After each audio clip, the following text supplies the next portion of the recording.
Alors The Family, c'est une société d'investissement que j'ai cofondée il y a 2 ans avec mes deux associés Alice Zaguri et Oussama Hamar, et qui repose sur un postulat et une vision stratégique du marché du capital risque qui est que la valeur se déplace de plus en plus vers l'early stage, c'est-à-dire que euh, le plus important pour avoir une chance d'être investisseur dans une start-up qui va devenir une grande entreprise numérique, c'est de rentrer à son capital très tôt dans son existence et de nouer dès l'amorçage une relation privilégiée et de confiance avec l'entrepreneur. Donc pour cette raison, on a commencé en quelque sorte à l'inverse de la façon dont se développent les fonds de capital risque traditionnels. C'est on n'a pas commencé par lever beaucoup d'argent pour investir dans des entreprises. On a commencé par installer, par tisser ces liens de confiance avec quelques entrepreneurs et à faire grandir une communauté. Et donc en produisant du contenu, en organisant des événements, en commençant à déployer une infrastructure de services pour accompagner les entrepreneurs au capital desquels on est rentré au départ. Et aujourd'hui, The Family a beaucoup grandi en 2 ans. On a commencé à 3 autour d'une dizaine de startups. Il y a aujourd'hui plus de 250 entreprises qui sont rentrées dans notre portefeuille. The Family, c'est aussi une vingtaine de personnes qui travaillent dans des grands locaux où on organise tous nos événements. Et donc cette vingtaine de personnes, c'est une équipe d'une quinzaine de collaborateurs et des associés dont le nombre a grandi de 3 à 7 aujourd'hui, dont Miguel de Fontenay qui est avec moi aujourd'hui. Voilà.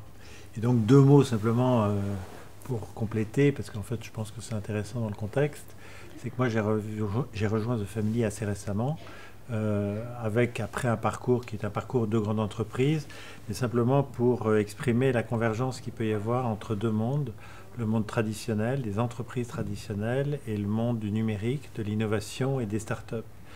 Et en fait, ma venue catalyse un peu quelque chose qui me semble intéressant, nous semble intéressant, c'est que cette convergence est possible et qu'on a décidé au sein de The Family de la rendre possible.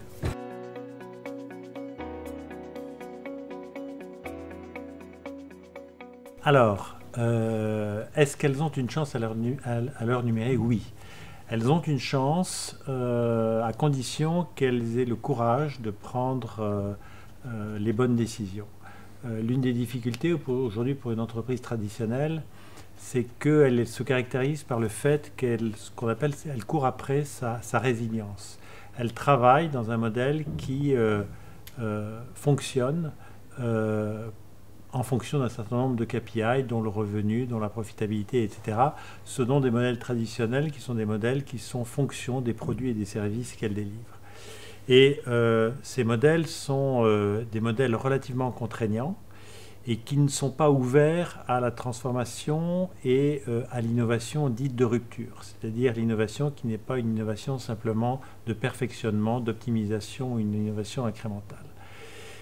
Néanmoins, elles sont ouvertes à l'innovation et l'un des moyens justement de s'ouvrir à l'innovation, c'est de sortir de ce jeu de contraintes et de faire en sorte de pouvoir proposer des chemins d'innovation qui sont en dehors de ces contingences, de ces contraintes. Donc oui, c'est possible. Elles font un certain nombre de choses aujourd'hui qui favorisent cette innovation, mais c'est vrai qu'il faut qu'elles aient une démarche beaucoup plus radicale pour aller vers une vraie innovation, une innovation qui est tendue vers des propositions de valeur relatives à des expériences clients, relatives à des besoins clients, à des frottements clients qui ne sont pas encore aujourd'hui tout à fait satisfaits. Donc ça demande une vraie rupture en interne et ça demande une vraie prise de décision courageuse qui aujourd'hui commence à se préfigurer au sein d'un certain nombre d'entreprises.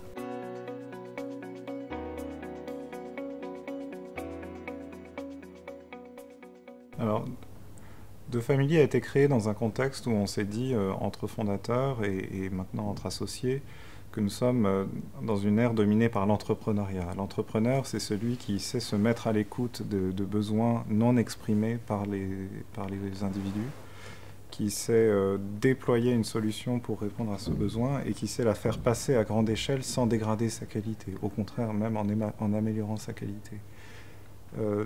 Faire ça, ça a l'air simple sur le papier, c'est en fait extrêmement difficile parce que ça se fait sous contrainte de rareté du capital, de résistance du marché. Parfois, il faut franchir des barrières qui ont été érigées par entreprises en place.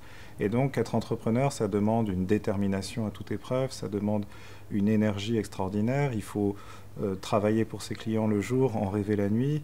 Il faut être extrêmement agile dans ses efforts, dans ses itérations pour résoudre un problème, tout en restant extrêmement concentré sur ce problème.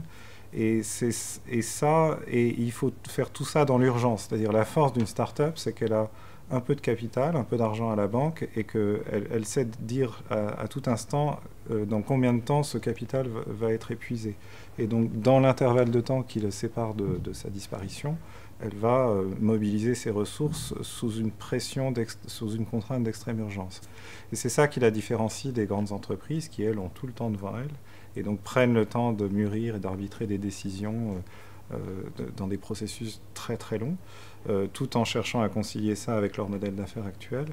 Et donc c'est cette énergie un peu primale des startups qu'il faut chercher à reconstituer. Et ça se fait de plein de manières. Ça se fait en tissant des liens avec les startups, ça se fait en achetant des startups, ça se fait le cas échéant en investissant dans des startups, ou ça se fait en créant ses propres startups, c'est-à-dire des entités qui appartiennent à un groupe, mais qui, placées loin du centre, vont retrouver l'énergie et l'agilité nécessaires pour découvrir un besoin non satisfait, déployer une solution et grandir très vite, comme savent le faire les entreprises numériques aujourd'hui.